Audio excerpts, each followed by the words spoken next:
First verse of third chapter. Ezra గ్రంథము 3వ అధ్యాయము మొదటి వచనం మనకు. All people came as one man and assembled in Jerusalem.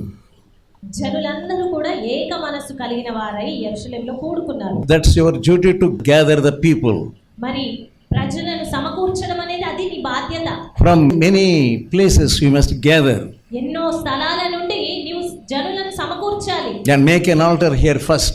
మరి వారిని తీసుకొచ్చి మొట్టమొదటిగా వారు బలిపీఠం కట్టేలాగా చేయాలి. Before the building of the temple. దేవాలయం నిర్మాణమునకు ముందు First to gather the people. మొట్టమొదటిగా నువ్వు జనులను సమకూర్చాలి. Make them to come. వారిని వచ్చేలాగా నువ్వు చేయాలి. Force them to come. వారిని వచ్చేలాగా నువ్వు ప్రేరేపించాలి. Build an altar. ఒక బలిపీఠం కట్టాలి. And make them to pray. అక్కడ వారు ప్రార్థించేలాగా చేయాలి. Yeah, they will be blessed. వారు ఆశీర్వదింపబడతారు. And you will be blessed by gathering them. వారిని సమకూర్చడంని బట్టి నీవు ఆశీర్వదింపబడతావు. First do that. God is now giving you this first item of gathering the people and making them to pray. కాబట్టి దేవుడు నీకు అప్పచెప్తున్నటువంటి ఆ మొట్టమొదటి బాధ్యత చెయ్యి. జనులను సమకూర్చు, బలిపీఠం కట్టేలాగా చెయ్యి, ప్రార్థించేలాగా చెయ్యి. Here we see two leaders. ఇక్కడ చూసినట్లయితే ఈ ఇద్దరు నాయకులను మనం చూస్తున్నాం. Joshua and Zerubbabel. యేషువ, Zerubbabel. That was their work.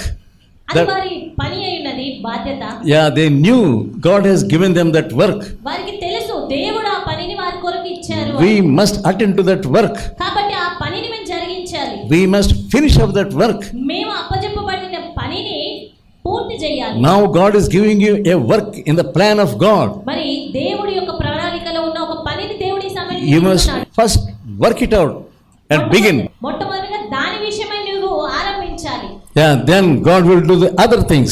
అప్పుడు దేవుడు మిగతా విషయాలన్నీ చేస్తాడు. First there must be tears on the altar. మొట్టమొదటిగా బలిపీఠం పైన కన్నీరు ఉండాలి. First there must be confessions on the altar. బలిపీఠం పైన ఒప్పుకోలు ఉండాలి. And first there must be reconciliation on the altar. మొట్టమొదటిగా బలిపీఠం పైన సమాధానం ఉండాలి. All the previous things will get along. ఆ మునుపటి విషయాలన్నీ కూడా వెళ్ళిపోతాయి. Ezra 3:5. ఎజ్రా గ్రంథము 3:5. తరువాత నిత్యమైన దహన బలిని, అమావాస్యలకును, యెహోవా యొక్క నియామకమైన పండుగలకును, ప్రతిష్ఠితమైన దహన బలులను, ఒక్కొక్కడు తెచ్చిన స్వేచ్ఛార్పణలను అర్పించుచు వచ్చెను. There are many things to be done now. Make a list of all those things which must be started again. మరొక మారు ఆరంభించవలసిన పనుల జాబితా ఎన్నో ఉంది. Build the altar. బలిపీఠం కట్టు. Build the spiritual altar. ఆత్మ సంబంధమైనటువంటి బలిపీఠం కట్టు. Go into the presence of God. He will speak to you. దేవుడి సన్నిధిలోనికి వెళ్తే దేవుడే మాట్లాడతాడు. Why should there be an altar? ఎందుకు ఒక బలిపీఠం ఉండాలి? Worship must always come first in your life. ఆరాధన అనేది నీ జీవితంలో అన్నిటికంటే మొట్టమొదటిగా రావాలి. He will build everything on the rubble. మరి ఒక శిథిలావస్థలో ఉన్నటువంటి దానిపైన ఆయన నిర్మిస్తాడు. There is much rubble in your life. నీ జీవితంలో కూడా ఎన్నో శిథిలాలు ఉన్నాయి. Because of your past life. నీ గత జీవిత కారణంగా God wants to build a new thing on the rubble. అయినప్పటికీ ఆ శిథిలాలతోనే దేవుడు ఒక నూతనమైన నిర్మాణంగా Your past life may be like a rubble. నీ గత జీవితం ఒక శిథిలమైనటువంటి స్థితే.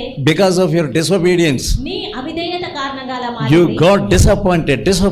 ఎంతో నిరుత్సాహపడ్డావు. You did not obey God. దేవునికి విధేయత లేదు. Now tell God. కానీ ఈ సమయంలో దేవునితో చెప్పు. Lord, I want to get up and build the altar.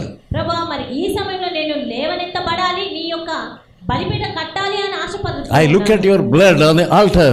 బలిపీఠం పైన ఉన్న నీ రక్తాన్ని చూస్తూ ఉన్నాను. You have shed your precious blood for me and for all people. నీ ప్రశస్తమైన రక్తాన్ని నా కొరకు, అందరి కొరకు నువ్వు చిందించావు. Give me grace to assemble all people. మరి జనులందరినీ కూడా సమకూర్చడానికి నీవు కృపనివ్వు నాకు. Give me that spirit, Lord. ఆ ఆత్మనివ్వు ప్రభువా. Give me the spirit of gathering. ఆ యొక్క సమకూర్చేటువంటి పనినివ్వండి. Shattering is always of the spirit of the devil. చెదరగొట్టడం అనేది అన్ని వేళలా సాతాను క్రియ. But gathering is the spirit of God. కానీ సమకూర్చడం అనేది అది దేవుని కార్యం. Now the people of God, they return. మరి ఈ సమయంలో దేవుని ప్రజలు వారు తిరిగి వచ్చారు. Now they are looking at the altar. వారు బలిపీఠంను చూస్తున్నారు. That is the very first thing they must do. అది వారు చేయవలసిన మొట్టమొదటి కార్యం. Now behind that the spirit of God is working upon all the people. దానికి పైగా దేవుని ఆత్మయే అందరిపైన All people came out as one man. అందుని బట్టి జనులందరూ కూడా ఏక మనసు కలిగిన వారై వచ్చారు. So make all people as one heart. ప్రజలందరి హృదయం ఏక హృదయంగా ఆయన చేస్తా ఉన్నారు. Yeah, start now. కాబట్టి ఆరంభించు ఇప్పుడే. When the prayer goes up, ప్రార్థనలు పైకి వెళ్ళినప్పుడు the temple will come up. దేవాలయం అనేది వస్తుంది. The spiritual temple will come up. ఆత్మీయ సంబంధమైన దేవాలయం వస్తుంది. Revival will come up. ఉజ్జీవం వస్తుంది.